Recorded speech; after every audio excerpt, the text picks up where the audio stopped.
Hi there, it's Martin here from Gripping Beast.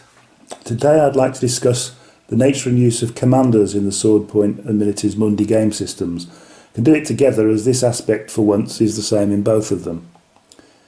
The term commanders includes both the Army General and other sub-commanders, but it's usual to refer to the General as such and use the word commanders to mean other sub-commanders. I know it's confusing, but it's what people do. So we'll go with that. Hopefully it will be obvious when I'm referring to all types of commanders and when I only mean sub-commanders.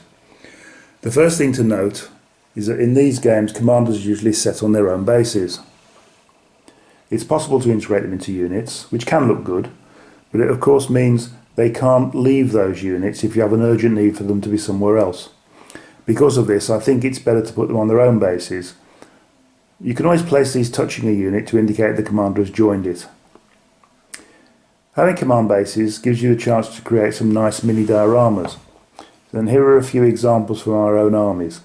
This first one is a Viking command general base using our Ragnar model as the general-in-chief. You can see that the evil-looking dude from Vikings TV series in the back advising him. Here's another Viking, a bit more historical this time. Here is the Templar Grand Master and his opponent the Arab. And here is a late Roman army commander. You can see it's not necessary to have 3 cavalry on the base. This one's got an infantryman at the back and you can get away with 2 if you want to. There's no problem with that. So an example of that here is a Carthaginian commander. And next to him a Celtic commander from the same period. And finally here is a Gothic army general. Other commanders come on smaller bases. You can still get 2 or 3 figures on each. Here, for example, are some Goth commanders, both infantry and cavalry. Here's a Crusader commander, and here is a group of Arab commanders. Army lists allow more commanders to some armies than to others.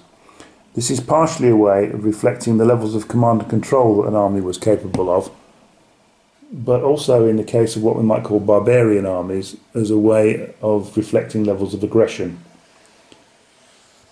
As a rule of thumb, it's always worth taking as many commanders as you can, with the proviso that there's no point having more than the army can usefully deploy.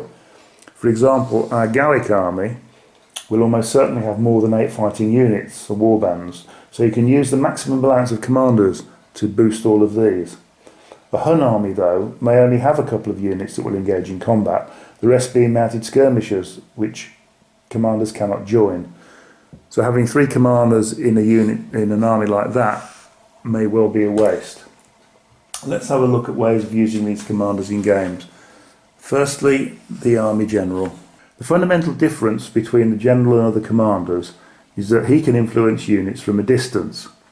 He can improve the cohesion of any unit within his command radius of 12 inches, as they are able to use his cohesion value for tests. This means that he is often best kept on his own, so that he can use his rapid movement to influence any critical sector of the battle line. To do this, you need to anticipate in the movement phase what might happen in the combat phase, so you can shift your general in good time. On the other hand, the general also gives a sizable attack bonus if he joins a unit that's about to charge, notes such as this Templar Grand Master, who brings 3 extra dice and a +1 combat resolution bonus. Bonuses are important because they're guaranteed, whereas extra dice are only potential ones. You still have to hit the opponent and get through their defense value to get kills that count in combat, to move to a combat resolution. Because of this, joining the general to a unit which is about to enter a crucial combat can be the route to victory. Remember though, if a unit containing a commander takes a casualty in either shooting or combat, there's a chance, even though a small one, that the commander may be killed. It's a chance well worth taking. I never seem to be able to kill my opponent's commanders at all. Other commanders can only directly influence units if they are part of them, so it's usual for these to be embedded in combat units. They will bring additional dice to the party, plus a small but valuable cohesion boost, useful if away from the general's influence. So a good use of a commander is in a cavalry unit operating on the flanks. Some armies have two types of sub-commander, the usual 2+2 configuration and a 3+1 variant, more useful in combat and less able to influence cohesion. These usually appear in warband type army lists. The variant is very useful if embedded in a unit, as you can imagine. It's worth remembering that sub-commanders have one helpful additional characteristic, which is that their influence enables any fleeing unit within their command radius to attempt to rally. It's always worth having a commander to use as a sweeper, moving behind the lines to hold up units that have routed. This is especially valuable if your army is small and of high quality, since the units will have a high enough cohesion value to make rallying impossible. Not such a useful option for a warband army with a base cohesion of 5, as they are likely to need to throw double 1 in order to rally. In some armies, commanders are noted as able to ride on elephants or in chariots. I'm afraid I don't have any examples of those here, sadly. If you want to put your general in a chariot, it's best not to buy a special chariot from the army list just for him, but simply place him in a chariot unit you've already purchased. By all means have a special chariot model to use in these circumstances, but make sure you also have an ordinary general base so you can leave the unit when you want him to go elsewhere. And that's about it for now. Commanders are very useful in the game and give great modelling opportunities. Send us a photo of your favourite command bases and we'll put them on display, or you can post them to the Facebook page. Bye for now.